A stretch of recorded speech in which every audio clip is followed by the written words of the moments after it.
Bonjour à tous, ravi de vous retrouver cette semaine. NRTV fait sa culture s'intéresse au dépôt des musées de la ville de Nyon, mais également aux œuvres acquises par la ville. Avec nous pour en parler sur ce plateau, deux invités, Véronica Traca, adjointe au service de la culture, bienvenue.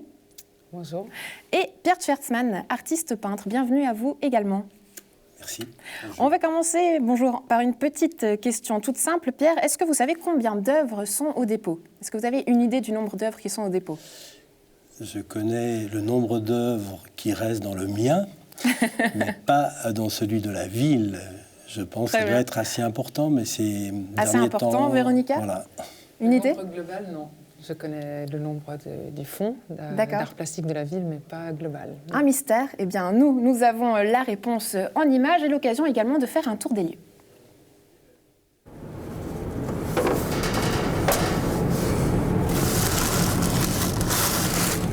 Là, c'est autre chose.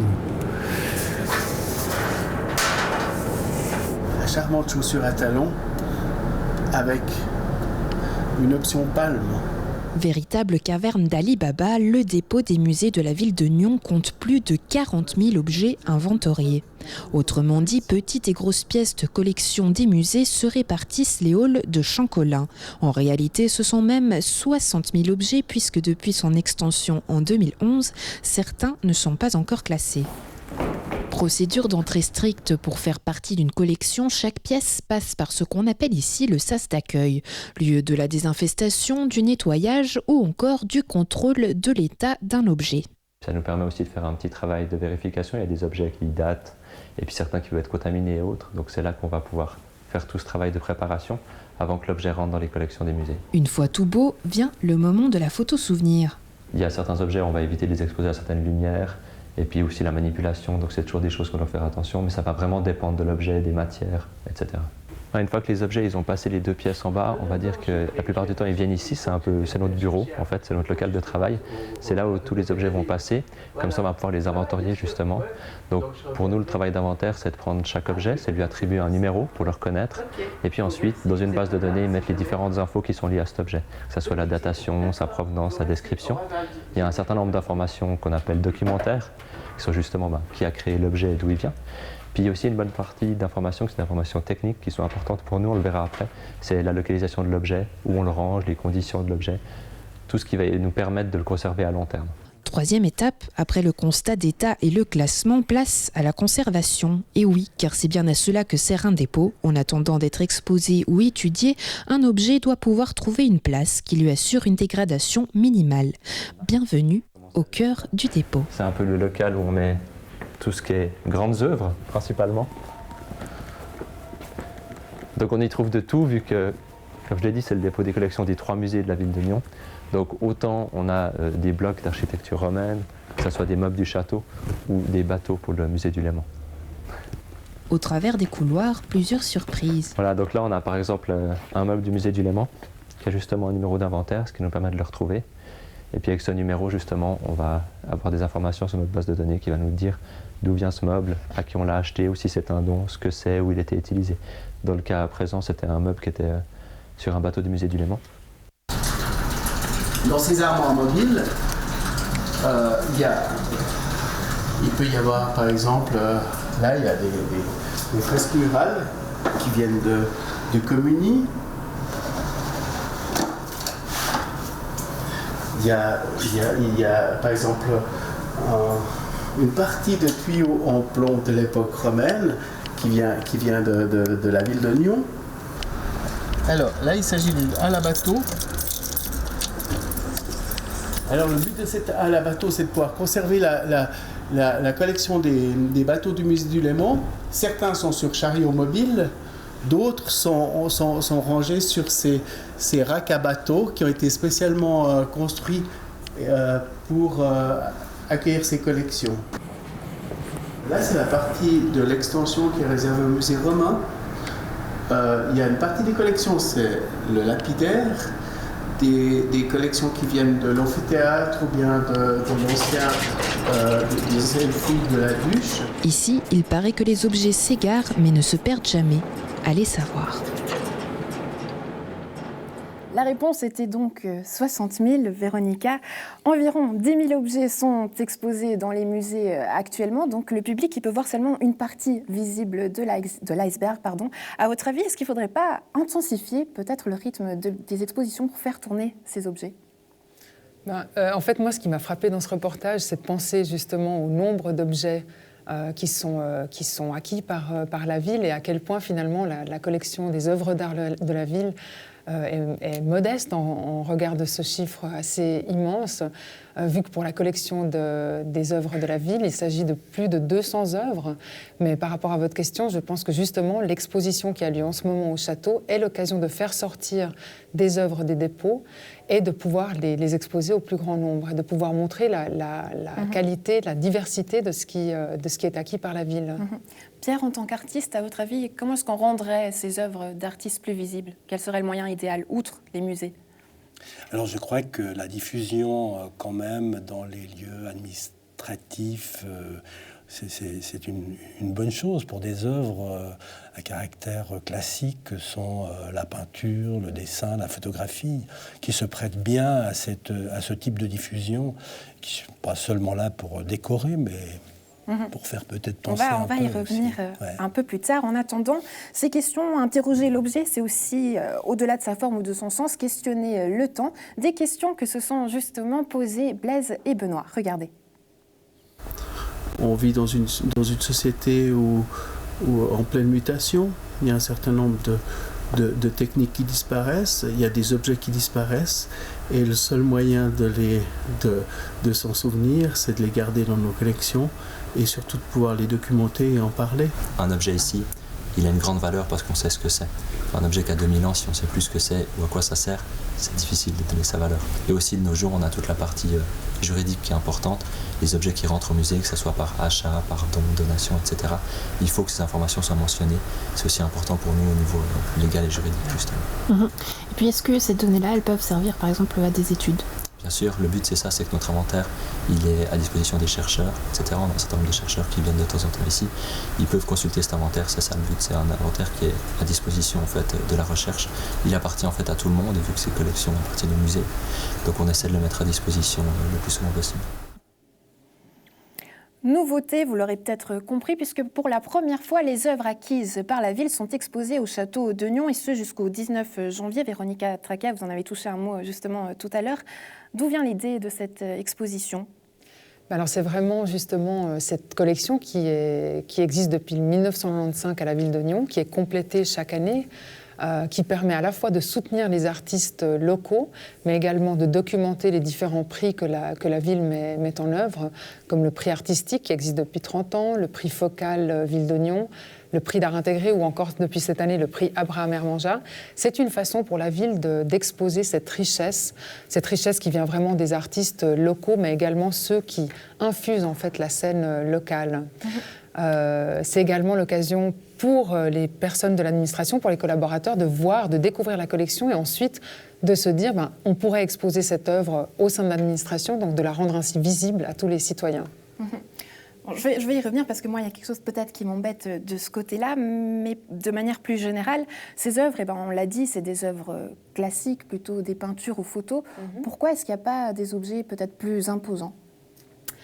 Alors, l'idée étant justement de pouvoir aussi être présent dans les locaux de l'administration, il est difficile pour une ville d'acquérir des installations, des vidéos, des œuvres qui sont peut-être, qui ont ensuite peut-être une vie dans les locaux de l'administration qui est peut-être plus difficile à imaginer.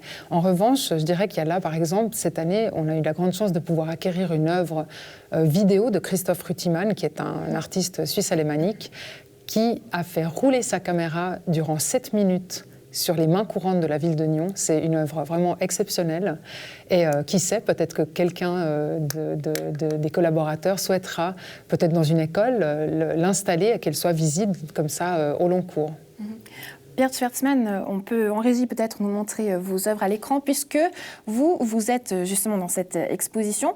Qu'est-ce que ça vous fait personnellement d'avoir une œuvre acquise par la ville, outre l'aspect financier ? D'abord, il y a une reconnaissance de son travail, en dehors de la question financière, évidemment. Il y a aussi justement cette possibilité de libérer son propre dépôt. Et puis, le fait de se trouver dans une communauté d'artistes à travers une exposition comme celle-là crée des liens, donne des possibilités de rencontres et enrichit notre champ d'investigation et d'intérêt pour cette pratique-là, quoi. Mmh. Vous serez sûrement d'accord avec moi, Pierre, ou même Véronica, pour faire une exposition, il faut plusieurs mains. Et justement, il y a plusieurs métiers qui sont dans l'ombre, comme celui de Fabien Loth. Un travail dans l'ombre pour mieux exposer certaines œuvres à la lumière. Fabien Loth est polydesigner 3D ou dit de manière plus classique, décorateur de musée. Dès le matin, donc aux alentours de 7h30, on commence par les mails. Ensuite, avec mon apprenti, on fait un petit peu le planning de la journée. Et sinon, si par hasard on n'a pas à intervenir dans un musée, si on n'est pas en période de montage, on anticipe sur les expositions à venir avec du travail en atelier. Et tout ça pour les 3 musées de la ville de Nyon, une tâche qui demande beaucoup d'organisation. On ne se rend pas compte de tout ce que peut engendrer une exposition et je pense qu'il y a dans beaucoup de corps de métier, il y a plein de ce qu'on appelle des petites mains qui s'activent en coulisses. Alors le rôle du décorateur au château, ou en tout cas pour les musées de Nyon, il se situe vraiment au niveau du montage d'exposition. On fait appel à un scénographe pour le concept, pour l'imagination de l'histoire à raconter, parce qu'une exposition parle de beaucoup de choses, elle raconte une histoire en quelque sorte, et en fait le décorateur il est là pour réaliser un petit peu ces choses-là. Au service des 3 musées depuis 2015, Fabien a donc vu passer de nombreuses expositions, l'occasion de lui demander son top 3. Le top 3, ça reste toujours un podium, donc elles ont toutes été bien, mais c'est vrai que la dernière exposition au château était quand même... le résultat était très bon, mais c'est vrai que j'ai souvent été confronté à du stress, mais là c'était quand même assez dense. En deuxième position, pour changer de musée, je dirais le Romain, où j'ai eu la possibilité de travailler avec un scénographe extérieur, et là aussi on a réussi à un petit peu chambouler ce musée. Donc c'était la première fois qu'il bénéficiait vraiment d'une ambiance, d'une structure dans ce petit musée qui est le musée romain. Et le top 1, je mentionnerais la dernière expo du musée du Léman sur la pêche.